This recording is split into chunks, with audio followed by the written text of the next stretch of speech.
community and family grieving today after losing one of their own. 36-year-old Keegan Davis and one of his daughters were killed after their car ran into a Norfolk Southern train Wednesday night. People in the area and friends of the victims are saying a change is needed at the crossing where the collision happened. That's where we start. I'm Caleb Aguayo. The crash happened here at the railroad crossing on Salty Bottom Road to US 72, a heavily trafficked crossing residents say is dangerous because of a lack of visibility and crossing signals. Fox 54 looked into the incident to learn more. A collision between a train and the car driven by 36-year-old Keegan Davis happened around 6 p.m. Wednesday night, killing him and one of his daughters. The Huntsville Police Department confirming his other daughter was sent to the hospital Wednesday night and has since been released. It's devastating, and I feel like there should be something done. So, it shouldn't take this kind of catastrophe for something to happen. Nearby residents say that intersection where the collision occurred has been a source of concern for years. You can't tell if a train's coming, turning off the highway. And then if you're coming from Salty Bottom to the highway, you have pine trees on one side. So you got to wait till you get right up to the train tracks. And, they don't honk the horn, so you don't know. And if you get comfortable with it, doing it every day, some people just go right through it, and you'll never know a train's coming. The bottom line is there should be crossing arms at that intersection, in our opinion, to further add to the safety of people inadvertently from distraction or any number of things that says, hey, listen, there's a train coming. Fox 54 found the Huntsville Area Metropolitan Planning Organization previously had a $360,000 project designed to put up gates and bells at the crossing. However, that project was abandoned due to a lack of funding. That's their responsibility. I mean, what do you put a cost on a life? If it's $500,000 or $750,000 to fix it, you can't put a price on a life. But no one's claiming that responsibility, with a spokesperson from Norfolk Southern telling Fox 54 decisions regarding the appropriate type of warning devices are made by state highway officials. The Davis family has a GoFundMe set up, which has reached almost $40,000 since Wednesday. You can find a link on fox54.com. And warm weather is upon us this weekend, and we should bask in it. Here's a live look out on Governor's Drive. A couple clouds, but a beautiful and warm day. Perfect way to end off the week. I'm joined by Fox 54 Weather Impact Chief Meteorologist Jordan Dressman. Jordan, we've made it to the end of the week. What can we expect for the rest of the evening? Yeah, it's really going to be a fantastic Friday evening across the Tennessee Valley, and you're right to point out the increase in cloud cover. That really began kind of over the last couple of hours. We had plenty of sunshine through a good chunk of the afternoon. It's really not until we've gotten to the last hour and a half to 2 hours that we really begin to see that increase in cloud cover. We're not going to be talking about any rain this evening, but an increase in cloud cover nonetheless. 77 right now in Huntsville, 75 in Arab, still holding on to 80 degrees in Fayetteville, 82 right now over in Florence, mid-70s for our friends over in Northeast Alabama. Fort Payne, good evening. You currently find yourself sitting at 75 degrees. It really would be great to spend a little bit of time outside, whether that's in the comfort of your home. Maybe you'd like to go out for dinner this evening. Beautiful weather for it. 79 at 7, 75 at 8, 70 by 9. As we head into the later part of the evening, early into the overnight, we're going to drop into the upper 60s. We'll be much warmer tonight compared to what we saw last night. If you were out early this morning, it was kind of chilly. That will not be a problem early tomorrow morning. We're only dropping into the mid-50s. And from there, we really warm up for the weekend. We'll discuss it in just a minute. Thanks, Jordan. A Huntsville man charged with murder and a deadly domestic violence has now been granted bond. Court records show John Clems received a $100,000 bond after previously being held without one. Huntsville police say Clemens is accused in the April 14th death of Kiriana Harris at a home on Sherry Drive. According to investigators, Clemens was later involved in an officer-involved shooting after allegedly. And authorities are investigating after a car crashed into a pond in Owens Crossroads following a reported shooting Friday afternoon. Hemsey says crews responded just after 2:20 p.m. to the scene along Highway 231, 431 South. Officials say the car ended up in a pond near the highway after reports of a shooting in the area. The driver's condition has not been released. Investigators have not yet shared additional details about the shooting. The Madison County Sheriff's Office is also investigating an officer-involved shooting along Highway 431 in Owens Crossroads. One person was injured, but officials couldn't confirm if the two incidents were related. A bomb threat sent to Nissan Stadium in Nashville led to the arrest of a man in Alabama, says the Lawrence County Sheriff's Office. Mark Henderson was arrested after Metro Nashville Police Department located him and requested assistance from the Lawrence County Sheriff's Office. The investigation started Tuesday night when the manager of the lead contractor for the stadium project allegedly received a text from someone claiming to be from Saudi Arabia. The message warned that a bomb was at the construction site and that it would detonate on workers. Nashville police were notified and the work site was shut down. The messages traced back to a burner phone through an emergency request to service providers where Henderson was identified. He faces charges of threatening to commit an act of mass violence and making a false report of an emergency. An investigation into fraudulent USPS money orders has led to the discovery of drugs and multiple arrests, according to the Madison County Sheriff's Office. Investigators say the case began late last month after Redstone Federal Credit Union reported suspicious transactions tied to a member identified as Tylacia Scott. Scott allegedly cashed 7 fraudulent USPS money orders at multiple Redstone locations in Madison County, where she fraudulently secured almost $7,000 in cash. Following the investigation, Scott was arrested. The investigation expanded with investigators executing a search warrant on a home in the 100 block of Baxter Avenue in Huntsville, where they found Kenneth Belt. During the search, authorities say they found additional fake USPS money orders, identified identity documents, credit and debit cards, drugs, and guns. Scott faces 7 counts of second-degree possession of forged instruments, while Belt faces 8 counts of second-degree possession of a forged instrument. Owens Crossroads leaders are rolling out stricter fire safety regulations across the city. The City Council approved a new ordinance this week adopting the 2018 International Fire Code and creating a Bureau of Fire Prevention within the fire department. The changes include tougher open burning rules, requiring permits for burned piles, and banning most outdoor burning from now till October. Officials say permits can also be suspended during high winds, drought conditions, or elevated fire danger. The ordinance also bans burning hazardous materials like garbage and treated lumber, while adding new inspection requirements and penalties for fire code violations involving businesses and commercial construction projects. Earlier this week, NASA announced changes for the Artemis 3 mission, which will include getting help from the Marshall Space Flight Center. The MSFC is currently in the process of designing and building a spacer for the Space Launch System, instead of using an upper stage. FOX54 got the chance to speak with NASA Administrator Jared Isaacman, who tells us that Marshall will continue to play a major role in the Artemis program's future. We're just getting going. Artemis 2 is the opening act, but what an opening act. I mean, sending our astronauts farther into space than ever before, amazing ambassadors to the stars. They did such an outstanding job. And then we've got Artemis 3 coming up, so that'll be in 2027. We'll have Artemis 4 in 2028, and that's when we're going to put astronauts back on the surface of the moon. But in parallel, we're building the moon base, and all of these roads go through Marshall Space Flight Center. Artemis 3 is currently scheduled to launch next year. Governor Kay Ivey is reminding you that this Tuesday is primary election day, with multiple big races here in the Tennessee Valley. Republican and Democrat primaries are being held for races including governor, U.S. Senate, and the U.S. House. The ballot will also include a constitutional amendment to expand Aniah's law to deny bail for those charged with attempted murder, conspiracy to commit murder, and other violent crimes. In a video statement today, Governor Ivey is encouraging you to have your voice heard on Tuesday. These elections, just to name a few, will shape the future of our state for years to come.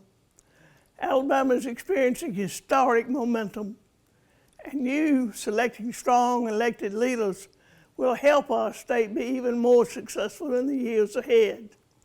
So y'all, let's get out and vote this Tuesday, May 19th. And if you want to view the sample ballot and find your voting precinct, you can do so on FOX54.com. And as the state prepares for elections Tuesday, protests are planned in Montgomery and Selma tomorrow over the state's congressional map and concerns about voting rights. Organizers say the events are a response to recent court decisions and new state laws linked to special primary elections in 4 congressional districts. A prayer gathering is set for tomorrow at the Edmund Pettus Bridge in Selma, while a larger rally in Montgomery will show speakers discussing voting rights and redistricting. Organizers expect thousands to attend as they urge voters to vote come Tuesday. Fox 54 will be on the scene of tomorrow's protests. the worst horror movie you ever seen, that's what this road is. The remains of a missing Eufaula teen possibly found. We have more for you coming up next. A TVA grant could help Alabama's workforce and the people who train it. We have more coming up after the break.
A search for a missing Alabama teen led to a horrifying discovery earlier this week. Marcavius Rumpf was last seen around 7:30 in the evening of May 6th at the Beeline No. 3 gas station near highways 131 and 431. Witnesses reported seeing him get into a black Nissan before he disappeared. Since then, family and friends have organized search efforts across the area, hoping to find clues about where the teenager may have gone.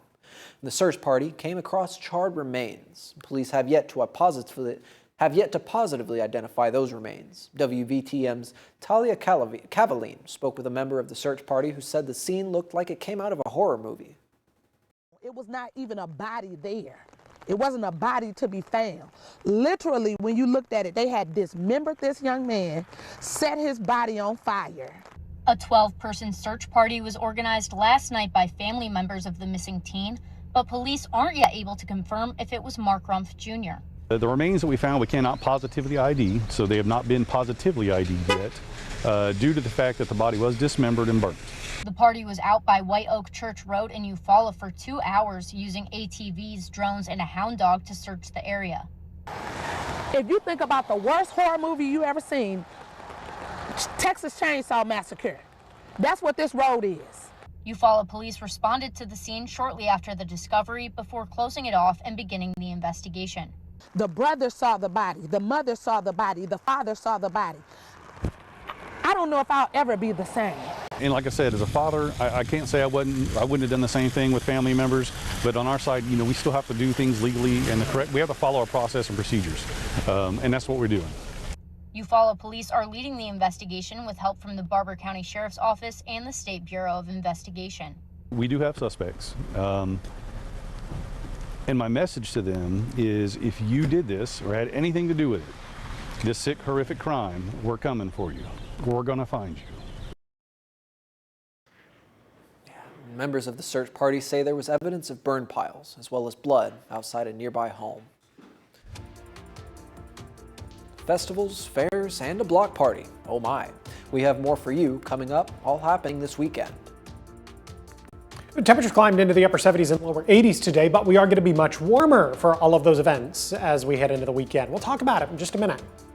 Over County 911, what's the address of your emergency room? Okay, your wife is in a bar, you said she's under sergeant? This is what he's going to tell you. get out of that situation. And I grabbed the gun. Trying to find the first place to put a body. No, sir. The only thing they could do was kill him. You want to say anything? We, the jury, and to find the defendant.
The Tennessee Valley Authority is helping a local organization by providing $78,000 for workforce development.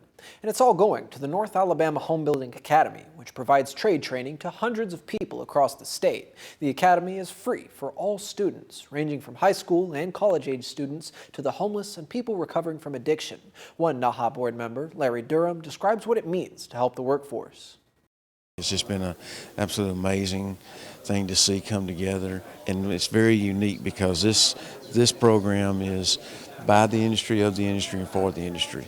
I mean, it's literally the industry providing its own program to train its own workforce, because it's all generated through fees and donations that we pay as a contractor. According to NAHA staff, TVA's donation will go toward tools for students for the next 2 years, as well as upgrades to their electrical lab. Here's a live look at Governor's Drive. Nice sunny skies and warm weather. Perfect day to be outside. We've had some beautiful weather across the Tennessee Valley this week, and hopefully that sticks around this weekend. Yeah, there's a lot going on this weekend. Oh, yeah. Looks like it. Kind of exciting, honestly. A nice weekend in May where it is going to be much warmer this weekend. Are you ready? I think so. I always say that, and then the heat gets to me. I mean, I enjoy the heat, don't get me wrong, but when I'm working in it, it's not nearly as fun as being out, say, on a weekend, or you're out swimming or something like that. You're always feeling it more when you're working, it seems like. I would agree. And then you kind of spend that first day sweating, and you wonder if your love of the heat is actually worth it. Temperatures climbed into the upper 70s, lower 80s this afternoon. We saw 80 degrees at Huntsville International, 77 in Fort Payne, 81 in Florence. We also saw 81 degrees in Fayetteville, up across southern Middle Tennessee. Temperatures have begun to fall off over the last couple of hours since we hit our daytime highs, but they've only fallen off just a little bit. 77 right now in Huntsville, sitting at 78 in Coleman, 79 in Decatur, sitting at 78 degrees. Right now in Fayetteville. And through the rest of the evening, of course, temperatures are only going to continue to slide. 79 at 7, 75 at 8, 70 by 9, and then sitting in the upper 60s by the time we get to 10 p.m. Now, we have seen a slight increase in cloud cover over the last couple of hours. Don't worry, that cloud cover is not really going to result in any rain, but I get ahead of myself. Let's talk about tonight first. We're dropping into the upper 50s. I've got a low temperature right around 58 degrees, much warmer tonight compared to what we saw last night early this morning. If you stepped out the door early this morning, you probably thought it was just a touch on the chilly side. Temperatures dropped into the mid 40s this morning. I believe both the Huntsville International Airport and our friends over in the Shoals started the day right around 47 degrees. We'll be a good 10 to 12 degrees warmer than that tonight. Then we get to the warmth that's going to come with us this weekend. 86 degrees on Saturday. I've gotten 90 degrees on Sunday. I think Sunday is definitely going to be the better of the 2 days. We're going to notice an increase in cloud cover on Saturday. Still get to enjoy plenty of sunshine, so it's not going to be a completely overcast sky, but we're going to have more cloud cover on Saturday compared to what we're going to have on Sunday. Now get ready for the Sunday morning low. You're heading out the door to Sunday services, Sunday breakfast. It's time to break out the summer church clothes, right? Nothing too terribly heavy. We're going to start things off in the lower 60s, though maybe area churches are going to look at the 90 on Sunday and they're going to get a little overexcited and they might blast the AC. I feel like that's a common concern. So maybe you want to bring a sweatshirt, not for the outside part of church, but for the inside of church. Live look out over the Parkway this evening. Traffic moving smoothly. We're looking northbound on Memorial Parkway. Again, a noted increase in the amount of cloud cover, but as I was just telling you a minute ago, that cloud cover not resulting in any rain. Radar looks nice and quiet, and we're going to stay quiet through the rest of the evening. We're also going to stay quiet this weekend. I have a small chance of rain on Monday. That might get eliminated. We'll see what happens in later versions of the forecast. Better opportunities for rain begin to move into the Tennessee Valley starting next Tuesday. Best chance of widespread shower and thunderstorm activity is going to come into our neck of the woods next Wednesday and Thursday. The good news there, no severe weather expected. Rain total is not going to be too terribly impressive over the course of the next week. This isn't all going to come in like a day or anything. It's all going to come over the course of the next week. Most of us looking at anywhere between 3/4 of an inch to 1.25 inches of additional rainfall, which we could use, but we're not necessarily desperate for. Week over week change as far as the drought monitor is concerned. We have seen a little bit of improvement, so we're going to be excited about that. 90 degrees Sunday, Monday, and Tuesday of next week. Now we do get a little bit cooler back into the 80s Wednesday, Thursday, and Friday, but of course that comes with increased opportunities for rain. Thanks, Jordan. The weekend is upon us, and I'm sure you're ready for some fun. We've got events you, the family, and your friends can enjoy.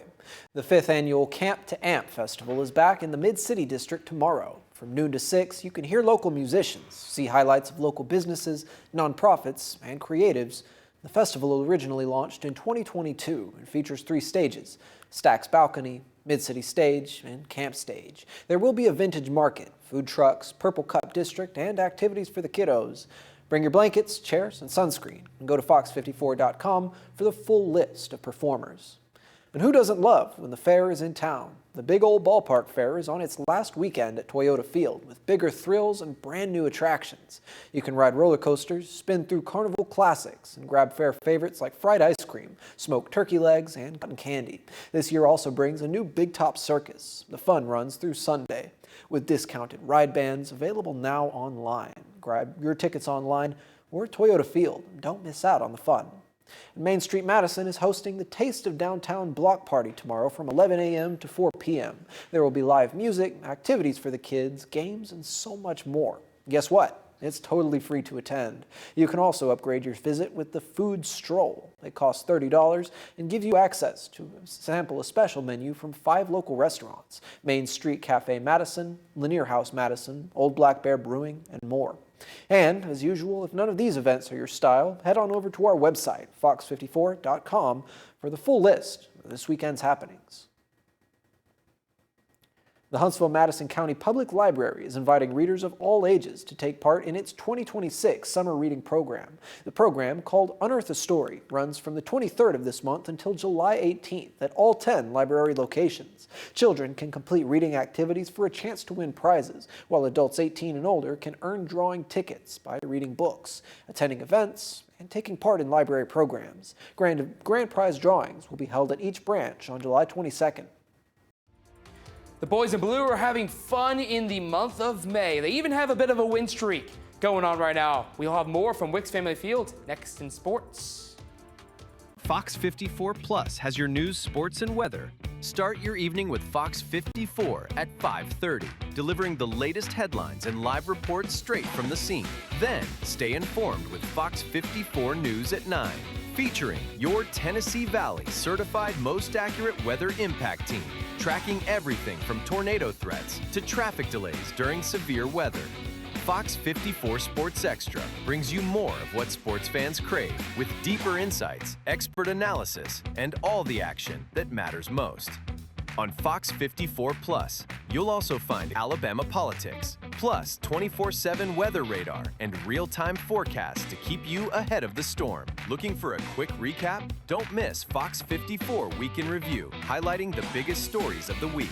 Jumpstart your morning with Morning Rush. Fast-paced news updates, featured with uplifting stories from across the globe. Get your entertainment fix with Getting Real, where we break down movie reviews, top 10 lists, and spotlight the newest film. Die Hard fan? Locked On Sports dives deep into the Crimson Tide, the Tigers, college rivalries, and pro action. True crime more your style? Killer Cases brings you gripping real-life stories that stick with you. Hungry for more? Cooking with Style serves up mouth-watering recipes that are easy to make and impossible to resist. From movie previews before you head to the theater with Take a Look to must-know headlines from across the region and around the world with In the News. Watch all of these shows on demand and also on the Fox 54 News app. Available on Android and iOS devices. Streaming 24/7.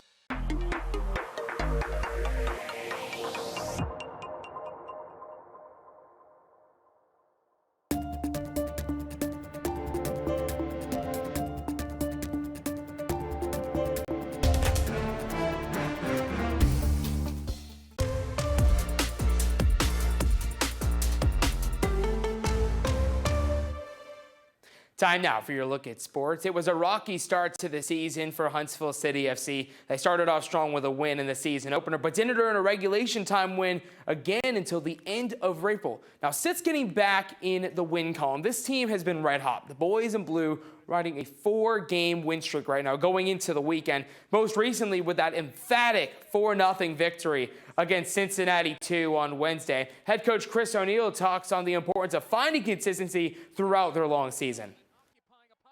With our season, it's so long that, having a slow start's not necessarily the end of the world. It's about finding that consistency and being able to reproduce performances. I think what we've been able to do has been really kind of what we want to try and do and have the games be a little bit more the way that we want to play and kind of in our model. I think at the beginning of the year it was a little bit too stretched and didn't really suit the strengths of our players. So I think the players have been able to evolve and adapt and kind of implement that game model. So it's been really good to see. All right, so HCFC right back in action tomorrow, looking to continue their point streak against Atlanta United 2. Kickoff is set for 7 p.m. tomorrow at Wicks Family Field. And hey, in case you missed it, take a look at this. High school baseball programs across the state still in action. Last night, Hazel Green and Hartselle battling for a spot in the 6A championship. Hartselle came away with the sweep. 5-3, the final in Game 1 and in Game 2, the clincher ending in 8-4. So officially, North Alabama will have 2 chances.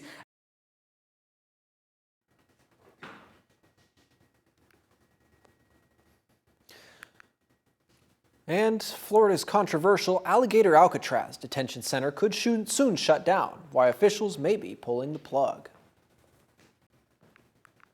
And tonight, on a late edition of Fox 54 News, a major new space camp expansion takes off in Huntsville with big names, big money, and a glimpse at the future of space training. We'll have all these stories and more for you on a late edition of Fox 54 News After Sports. So I have continued to ponder the things that you said are no-goes for you. Okay. You really said some, while I agree with them, I feel like they were a bit non-traditional. How do you, for some reason, you went to zucchini and yellow squash, or summer squash, whatever. I was kind of expecting, the peas, the mushrooms. Oh, all those I love. All those I love. The list of particularly vegetables that I don't like, very narrow set of stuff. So it was easy to come up with them on the fly, kind of like that. But and of the fruit pies, which one would you say is your favorite? Oh man, that's hard. That's hard. Really? Yes. I like them all. Okay. I'd say I always like a blackberry. You can never, I feel like the two you can never go wrong with are a good blackberry pie and a good cherry pie. Yeah, though cherry's good. Oh man. Apple's not my favorite. I'll eat it, but I mean it's kind of bland in my mind. See, and for me it's just a texture thing. Like I love apples well and good, but when you make them soft and bake them, it's just a big old nope. I mean it's fine, but I do like a fried apple. Oh, Kind of the same consistency. Yes, but you're also changing it up a little bit. One last look at the next 7 days. We've been talking about this because I have decided it is officially summer food season, and I think apple pie and most pies are in the summer food category. 86 on Saturday, 90 degrees on Sunday. Sunday is going to be better. We get more sunshine and it's going to be a little bit warmer. Stay hydrated this weekend. Again, it is going to be quite warm. It's been a while since we've been this consistently warm.